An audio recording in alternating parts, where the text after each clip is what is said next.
Hello, everyone, and welcome back to the How to Be a Handmade Bosses podcast. So, today we're going to be talking about what is SEO and how to get it right. Now, before we get into this, there are two episodes that I really want you guys to go and listen/watch to now. The first one is episode 1, and it's like a massive episode talking about the beginner's guide to the Etsy algorithm, if Etsy is your thing.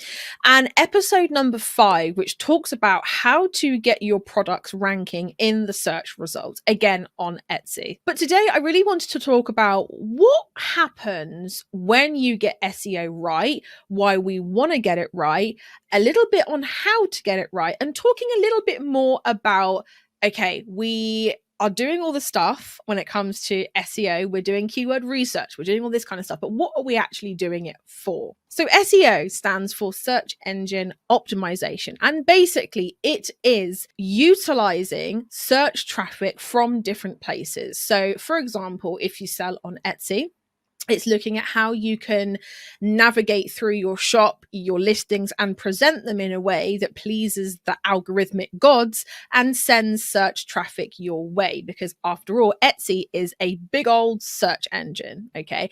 And the same with your own website, the same with Google, okay? We know that there are thousands, perhaps millions of people every single day that are going to Etsy or Google and searching for the thing that you sell. So the whole idea is that we basically want to make sure that we are connecting the two, a bit like a matchmaker. We have the perfect product and then we have the perfect customer, and SEO is just one element of how we're going to connect those two. So the reason why we want to get SEO right and the reason why it matters, number one, you are looking at obviously getting more traffic to your website, to your Etsy shop, Amazon, wherever, okay? So the number one reason why you need to get SEO right is so you are actually getting people to the various sites, again, whether that be Etsy, whether that be your own website, wherever, right? So that is the biggest benefit to it, is that you're getting search traffic. And the great thing about search traffic, rather than marketing yourself on social media, and by the way, I do suggest that you have both running. So I always say that it should be a two-pronged approach. You should be driving your own traffic and utilizing search traffic. But the great thing about search traffic is that there is an intent behind the search. I'm going to be talking a little bit more about user intent later, but there is an intent behind the search. Someone is going to that search bar to type in a specific thing for a specific reason. And if you sell that product / you have the solution / you answer that question, whatever, that is traffic that is going to be worth a lot more to you as someone who is selling a product or are a business versus people who are just kind of scrolling on social media, not really in the mood to buy anything. The second great benefit is that it boosts brand awareness. Okay, so obviously the more people that are seeing you, it used to be, the saying went that people have to see you 7 times before they kind of twig that they are seeing you and they become interested. That, in my opinion, is more like 10 to 12 times now. So every single time they are seeing you, whether it's results in a page or whether it is just seeing you on social media, you are boosting your brand awareness because they will start to see you everywhere. Okay. Now, not a very well talked about kind of side note, which is number 3, is that it improves the experience of your users. Because like I said, people are going to that search bar to search for something very specific.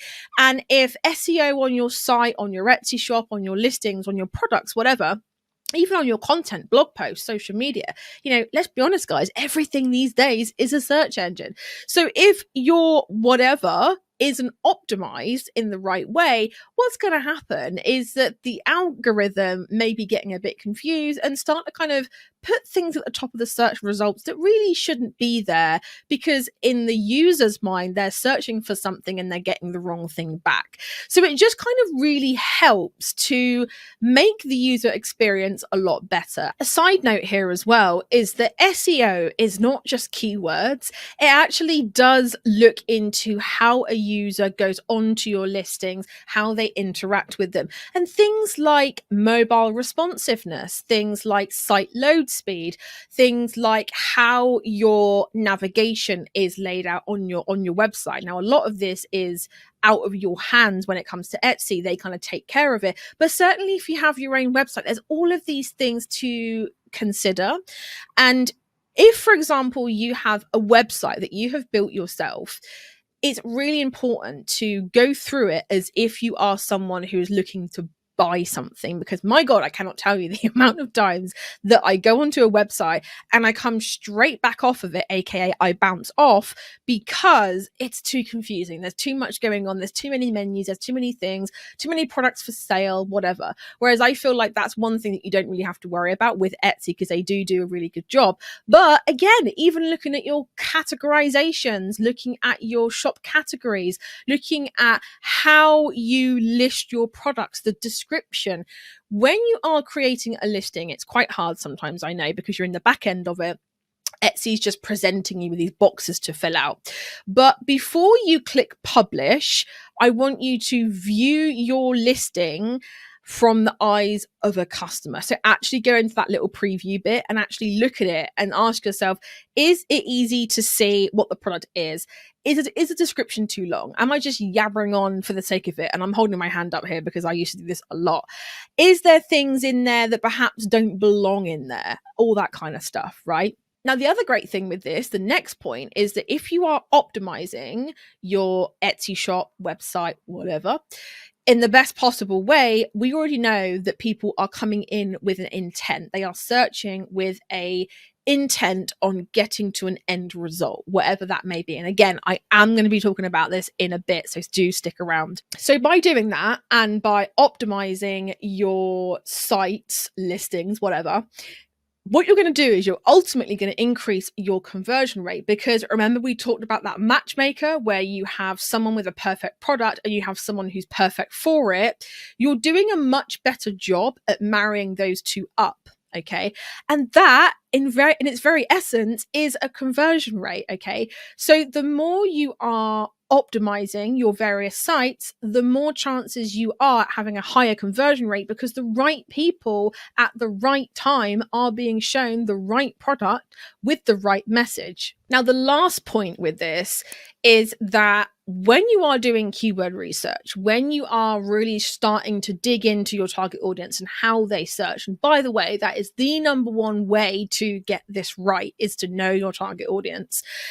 Naturally, you're going to start to think about other areas within your business where this information could be useful. And that's why when people say, it's SEO, it's too complicated, I'm just going to kind of tentatively stick my toe in, or I'm not really going to do it.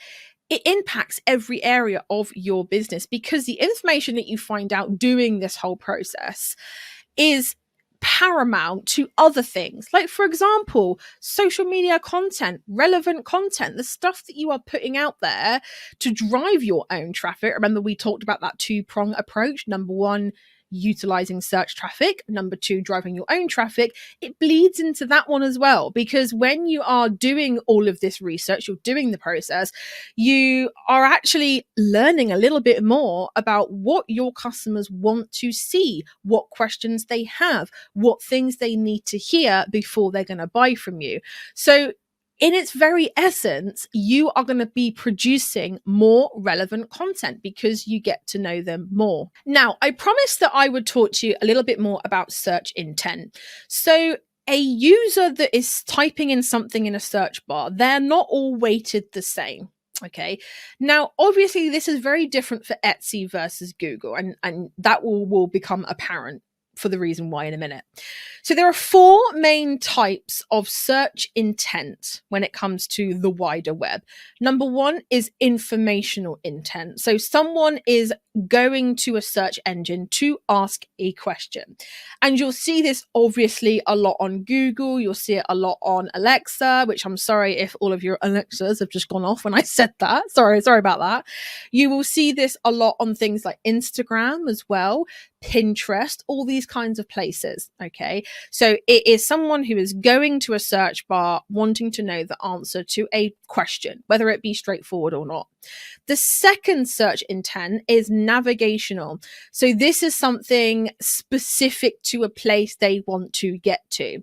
So for example, if they are going to the Google search bar and they are typing in MailChimp, or they are typing in Facebook, or they are typing in Threads, they are doing it because they know full well that the very top result is going to be where they want to get to, right? The third search intent is transactional intent. Now, this is where Etsy and Google products really comes into its own, okay? To be honest with you, the only type of search intent on Etsy is transactional, which again, when you are waiting, should I have my own website or should I have Etsy? This is something to take into account, because every single person going to Etsy is doing so with the mindset of wanting to buy something. Whereas when they are going onto Google, onto social media, wherever else they're doing a search, they might have all these other form of search intents there as well. So a transactional search is something like, I would like a pink dog lead. I would like a yellow pair of jeans. I would like a blue pair of shorts. It is something where you have an idea in your head of what you want that product and you're simply looking for a place to buy it. Okay. Now, the fourth search intent is commercial investigation, which is apparently what it is called. And this is simply looking for something that is going to be the best fit for you. So this could be best place to get school shoes. This could be best place to go for a margarita pizza. It could be anything like that. You're simply looking at, okay, I know that there are a lot of places, there are a lot of coffee shops, a lot of restaurants, a lot of hairdressers, whatever. I'm simply looking for the best one near me, or the best one while I'm away, or the best fit for that thing. Okay, so number one, informational intent. Number two, navigational intent. Number three, transactional intent. And number four is commercial investigation. Okay, so those are the four different types of intents when people are looking to search for something. So with Etsy, the only one you really need to worry about is transactional. Okay, so you don't even have to worry about any of the others. However, when we are looking at Google and you have your own website, you have all of these things to think about. And I would recommend really looking at each of them and doing a keyword research strategy for each of them. Because like we know, someone who is typing in how to go to sleep at night is going to be typing in something completely different to someone who is searching for pillow spray to help me to sleep. And the way that their buyer journey is set up is it going to be different for all four of them. So when you are having your own website kind of mixed in there, it can be a lot more. You have to open your world up when it comes to search engine optimization a little bit more, because there are different people coming in. Whereas, like I said, Etsy is purely just a transactional intent search. People who are looking to buy the thing type in the thing and expect to be presented with the thing that they want. So talking about how to get this right. This is where looking at the intents first is a really good place to start, okay? And the best place that I find if you are doing a Etsy keyword process is to actually go onto the Etsy search bar itself. I feel like it's such an underutilized tool, but the Etsy search bar, you're literally looking at what searches drop down in the search bar when you start to type. You're literally looking at what other people are looking for. Is it the most reliable, extensive tool? No, I'd actually recommend eRank for that. They do have a free plan. I personally like the $5 a month paid plan. Not sponsored, never been paid by them, do not work for them, but I think it's pretty cool. I think it's a good tool to use, okay? Now, another tool that you can use, which is completely free, again, it doesn't show you things like search volumes and all these things that you need to know, but it does give you a good starting point, is a tool called Keyword Sheeter. And yes, it is actually made to be the ruder version of that. But if you go to keyword and then Sheeter, SHEETER.com, you will find, you don't need an account, anything like that. You just start typing in something, you press enter, and it will basically scan the entire web and bring back a whole, and it will take like 5 minutes.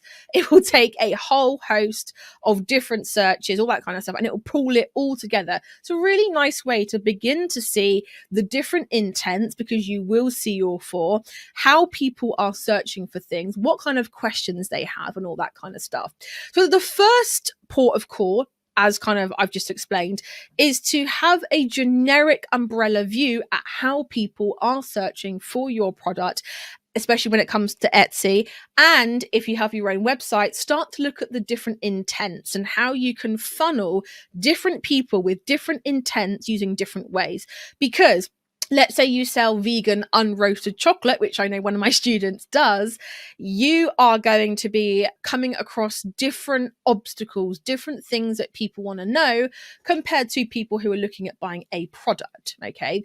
So someone might be searching for vegan unroasted chocolate bar, or with a different intent, they actually might be looking at what's the best vegan unroasted chocolate egg for Easter, or why should I buy vegan unroasted chocolate? There are 3 different search intents in there, and you need to know why people are looking for each and every one of them. So that's my first port of call, is to do a very umbrella level of keyword research using the Etsy search bar, using the Google search bar, and using keyword sheeter, because that is going to be an awesome way for you to start to see the different search intents and perhaps start to link up in your mind, okay, how can I matchmake myself between someone searching this thing versus what I sell? The second layer to this is actually looking at how am I going to link that up? So I know obviously we've just spoken about search intents and the way different people and how their buyer journey, their shopper journey is going to be very different with each intent, but it's looking at that journey and looking at, okay, obviously, as we know, has a purely transactional intent. So people are going to buy something. You don't have to think too much about this, okay? All you have to do simply is say, this is a product. This is a kind of keywords that my target audience is going to be using to find this product, and not to overcomplicate it and not put too much jargon in there, which I do see still happen a lot. People will put different jargon words and different keyword phrases and stuff that don't really reflect what the user is going to be searching for. However, on your own website, on social media as well, because don't forget, if you have social media, you are basically appeasing a search engine, which means you then have to look at all 4 intents. So is someone going to Instagram and typing in vegan unroasted chocolate maker, or are they going in and typing in how to make vegan unroasted chocolate? And I would actually say for you guys, under this step 2 here, is to go and do that yourself. Go and actually type in these things and see what Instagram comes up with, see what Pinterest comes up with, see what Facebook comes up with. And you'll see that there's multiple different reels, videos, lives, shorts, showing you all these different things. So those are the 2 steps to get this right. Now, the third step is making sure that you're putting the right things in the right places. Now, I'm not going to go all into how specifically to do SEO, because I've already done episode 1, episode 5, all about that. However, what I do want you guys to do is to make sure that whatever platform's algorithm you're trying to appease, you're actually going to them and researching exactly what they want. So if it's Etsy, you need titles, descriptions, and tags. They and attributes. They are your main places where you should be focusing on the keywords. There are some other things like image alt text for visually impaired people, categories, all that kind of stuff. But just to keep it simple, let's just focus on those 4 places. Whereas where it's your own website, you have the meta tag, you have the URL slug, you have lots of different places that you need to make sure that you are doing this correctly. So those are the 3 steps. I really hope that this has helped you to kind of understand why SEO is actually important, the benefits for you, looking at intents and how important that actually is, and going through the 3 steps to actually get this right. So for now, my loves, I will catch you in the next episode of How to Be a Handmade Boss. Thank you so much for tuning in to How to Be a Handmade Boss. And if you're eager to boost your Etsy sales within just 7 days, then be sure to join my most popular free training at handmadebosses.com/conversion. You can also find the link in the show notes as well. Keep an eye out for our next episode where we'll be continuing our journey towards handmade business success together. And until then, keep crafting and stay inspired, because the world really does need those special creations that only you can make.